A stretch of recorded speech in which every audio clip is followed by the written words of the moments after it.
اس سال Scott land میں صرف ایک ہی اوورسیز پاکستانی ناصر جعفری کو برطانیہ کے بادشاہ چارلز کی طرف سے ممبر آف برٹش امپائر کا اعزاز حاصل ہوا۔ ناصر جعفری نے INA کے گلاسگو میں بیورو چیف شاہد میر سے خصوصی بات چیت کی۔ انہوں نے اس اعزاز کے حوالے سے کیا کہا؟ اس وقت موجود ہے ناصر جعفری، جن کو یہاں پہ اسکاٹ لینڈ میں واحد اوورسیز پاکستانی جن کو MBE کا ایوارڈ ملا، ممبر آف برٹش امپائر۔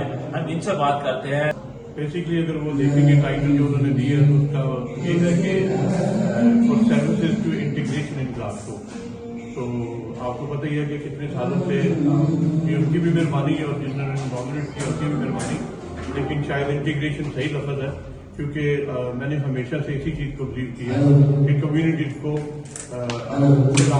بٹھاؤ، اس کے ساتھ اکٹھے کرو، ہر طرح کی ڈفرینٹ کمیونٹیز کو، چاہے وہ مذہبی بیس پہ الگ ہوں، چاہے وہ کلچرل بیس پہ الگ ہوں۔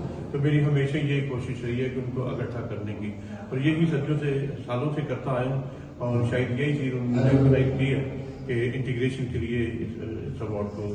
تو ہمارے جو ناظرین کی معلومات کے لیے بتائیں کہ اس کا کیا کرائیٹیریا ہوتا ہے، کیا طریقہ کار، کس طرح وہ چوز کرتے ہیں؟ کرائیٹیریا تو مجھے لفظ تو خود بھی نہیں پتا، لیکن میرا خیال ہے اس کو کسی نہ کسی نے نامنیٹ کیا ہوتا ہے، اور اس کے بعد پھر وہ ساری چیزیں ان سے مانگتے ہیں، پروف مانگتے ہیں کہ یہ سچ ہے یا ویسے کسی نے کر دی ہے۔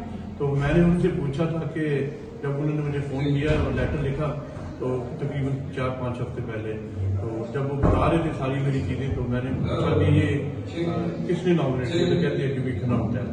تو اس کا طریقہ یہ ہوتا ہے کہ کسی نے نامنیٹ کرنا ہو تو میرا سیلف نامنیٹ بھی شاید کر سکتے ہیں، لیکن وہ ساری چیزیں مانگتے ہیں، سارا پروف مانگتے ہیں۔